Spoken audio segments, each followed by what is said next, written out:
Hi, I'm Uncle Ricky. Yep, and it's another episode of Uncle Ricky's House. Look, what the hell is going on in Washington, D.C.? What the hell is going on in the capital of our nation? Why is, let's basically say it, one half of our current accepted political system, the Republican Party, in a free fall, a tailspin that is only going to end up in disaster for the United States, both internationally and domestically. When you talk about the perfect storm, when you talk about, the consequences of coincidence, if you're into whatever mythology, spirituality, religion, or just doomsday philosophy, the United States is at the apex, is at the center of whatever is going to go down in the immediate future. And it ain't looking good. First of all, it goes deeper than the Speaker of the House thing. First of all, okay, Matt Gaetz gets McCarthy ousted, and now the country discovers that, you know what, the president is important, the vice president is important, but we're stuck on stupid without a totally empowered Speaker of the House. So now the Republicans try to fall back and redeem themselves, but there's a split within their own party. They bicker back and forth about who's going to be the new speaker. The top names in contention are Jim Jordan and Steve Scalise, and speaking from my point of view personally, it's worse than McCarthy. McCarthy's a wimp. McCarthy was probably the worst Speaker of the House in history, but McCarthy doesn't have the baggage that Scalise and Jordan have. Now, they have their little secret caucus, behind closed doors, just Republican members of the House, and they vote, and they come up with Scalise as the leader, which, just like in a presidential election, the lesser of two evils. I know Scalise is a racist. I know that Scalise is the typical penny-pinching Republican when it comes to social programs for the poor and minorities and senior citizens. I know Scalise wants to kill any public programs that they deem as socialist, namely, let's say the Obamacare, and he that has been one of his primary fights in Congress, is to kill Obamacare. But just like many other Republicans, and the leader of the pack, the mango muttonhead mother, never mind. They don't have anything to replace it. It's not even that their plan will be worse on some people than better for some, be better for people like them. They don't have a damn plan to replace anything. Republicans do not have a plan. They just have what they want, and they want it right now. Now, this, on the other side, you have Jim Jordan, who Republicans don't even like, because just like Matt Gaetz, he lights fires. He's an arsonist. He's a political arsonist. He's been labeled a political terrorist by his own party. He lights fires and stands back and smiles as things get destroyed by the match that he lit. This is one half of the people that get elected, and how some of these people get elected, I don't understand. because they are elected by human beings that happen to be citizens of the same country that I live in. And I don't understand where they get their presumption or idea that these are the people that should be running the country. Maybe it's because they spout the things that they want to hear. Anti-gay, anti-trans, anti-black, anti-migrant, anti-Hispanic, anti, but you keep being anti and your ass is going to be anti'd out. Unfortunately, the rest of us got to go with you. It's crazy. It's unbelievable. So now that, a lot of people were like, well, at least we can move forward, get into the grind, because we know it's going to be a hard process to take Scalise to the floor, because you need 217 votes out of the total House of Representatives to become Speaker of the House. Everybody was like getting ready for the battle. It took McCarthy like 15, 16 votes on the floor of the House to become Speaker of the House, and things were nowhere near as bad then as they are now. And guess what? A few hours ago, during the night, yesterday, Scalise comes out and says, look, I'm not running. I'm removing my name for Speaker of the House. So, for nomination as Speaker of the House. So what happens now? We are back to ground zero. Not that where we were was much better above ground zero, but it was a step in the right direction. And now we're right back to nothing. We're going down for the third time. And if we were in better conditions, if the government wasn't looking towards a shutdown in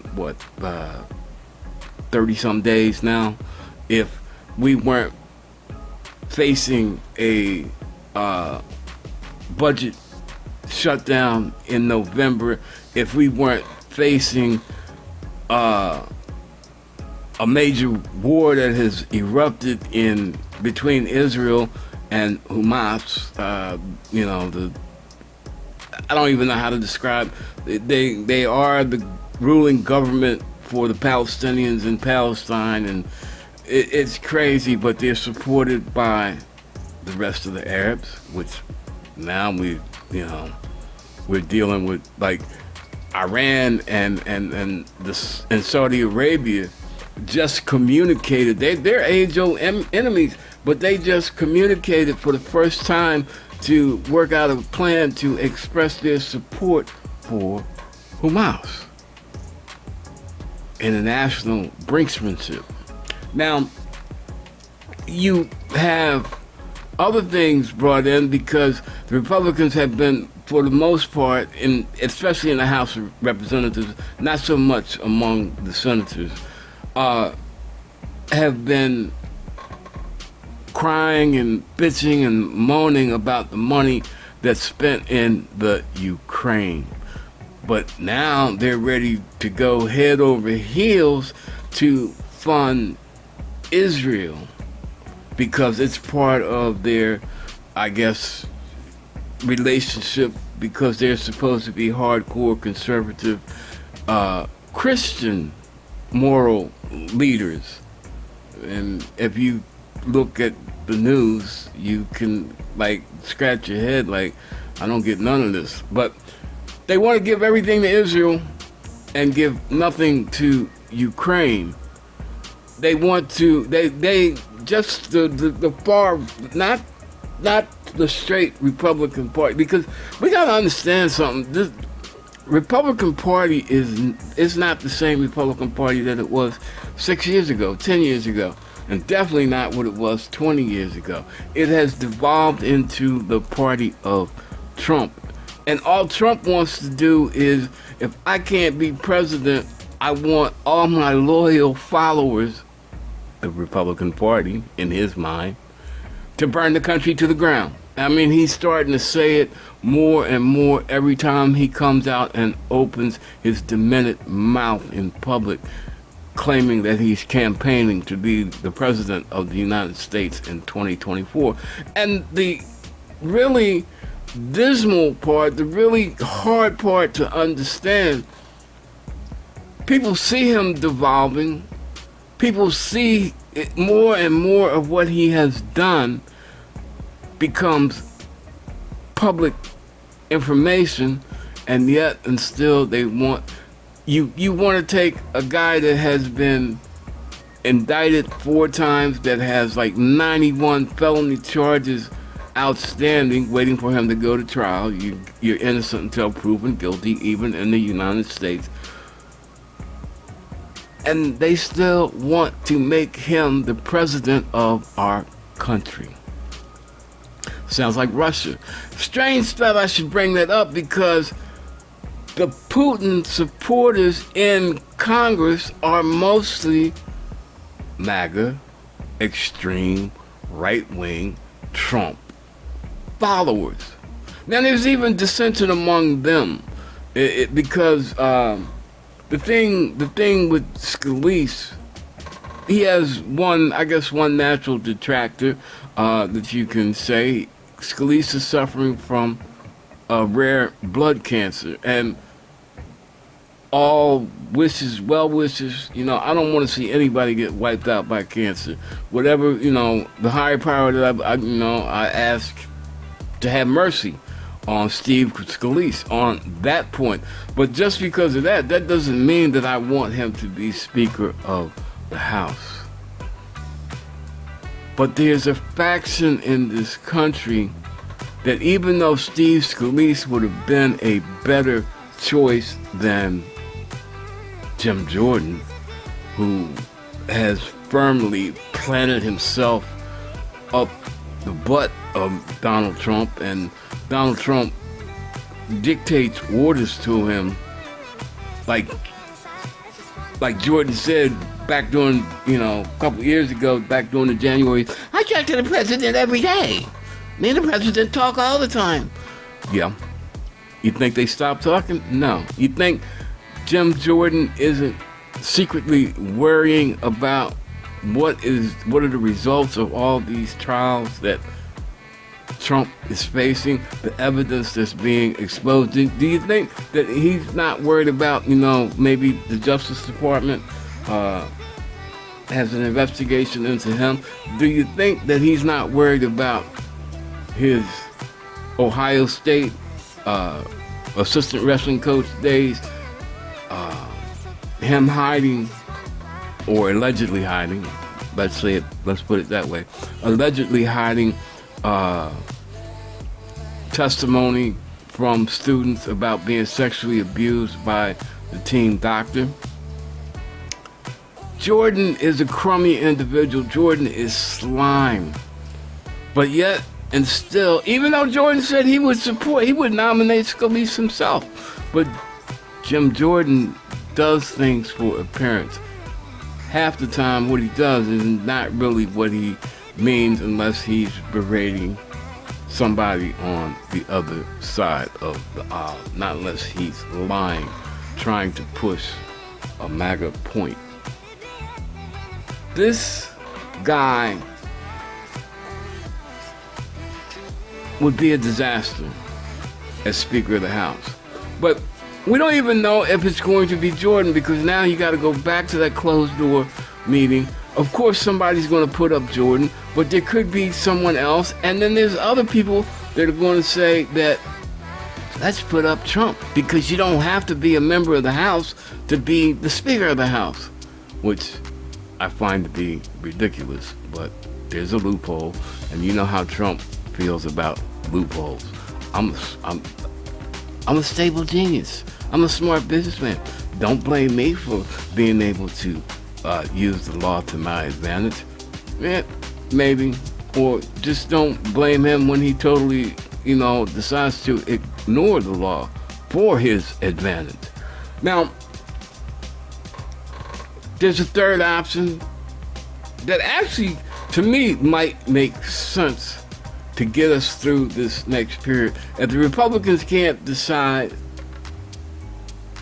one way or another, if the old school Republicans can't deal with the MAGA Republicans anymore, if the MAGA Republicans don't have enough votes to put their Hitler in charge, whoever they choose to be their Hitler, because there's an argument inside of the MAGA ranks about who should represent them as Speaker of the House. Some moderates on both sides are saying, well, look, why don't we nominate and elect Hakeem Jeffries, the minority leader of the House.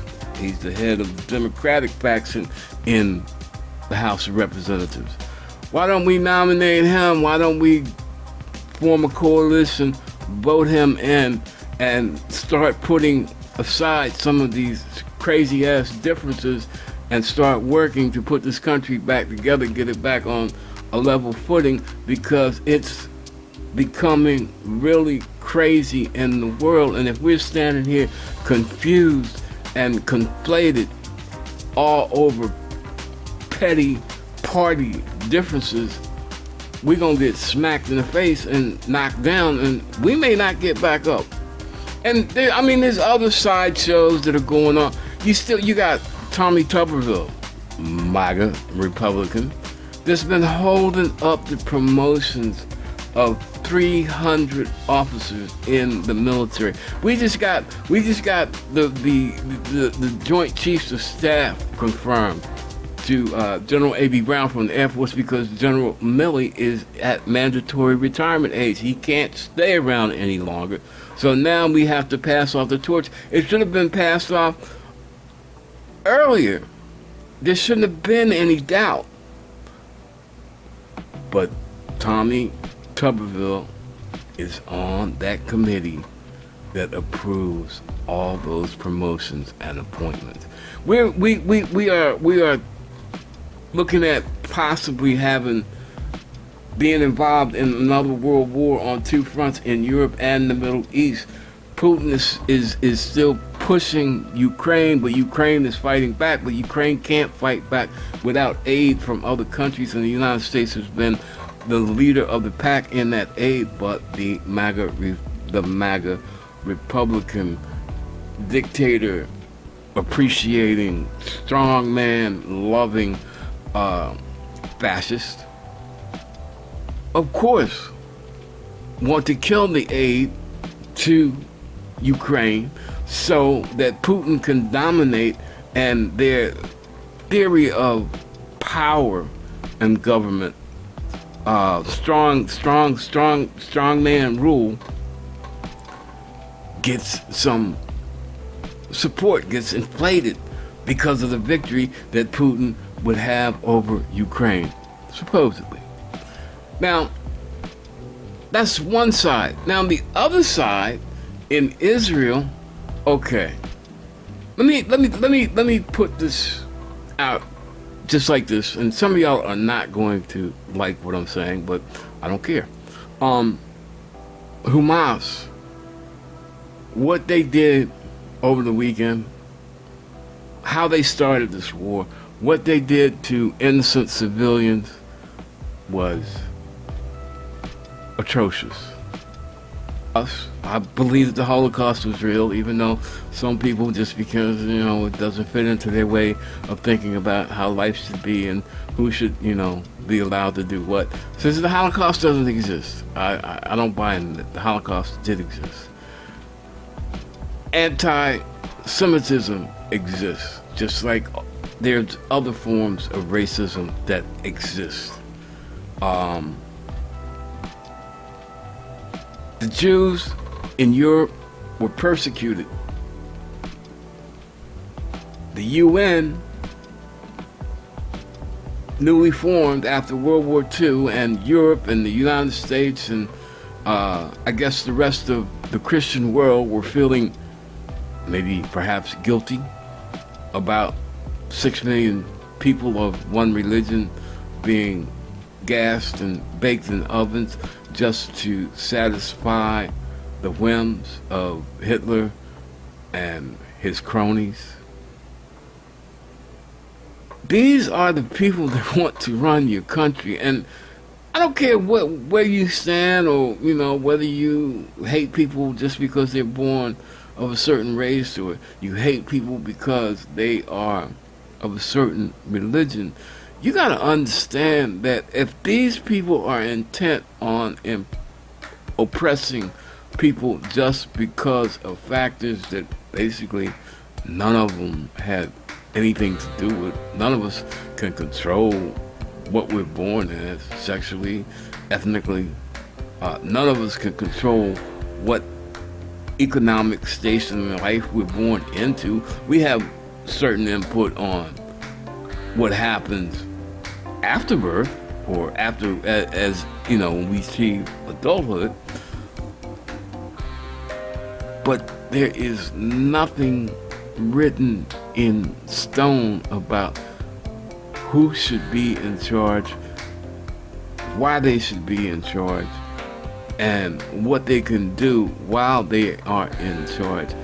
Just ruling for the sake of ruling, doing so just because you can, is not a good formula for a long life for an individual, and it's definitely not a good formula for a long life of a country. Israel is not innocent.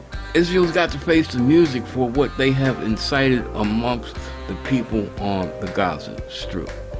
Now, what Hamas has done is nothing short of,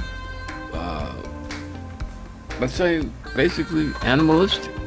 But the Israeli response, they're gonna go toe for toe. They're gonna be worse than Hamas, and the world is going to give them a pass for their violence because of some words written in the Bible, while another country that didn't do anything to anyone, that just happened to be in the wrong location, in the wrong place, at the wrong time, with the wrong ruler in Russia, is struggling for its survival.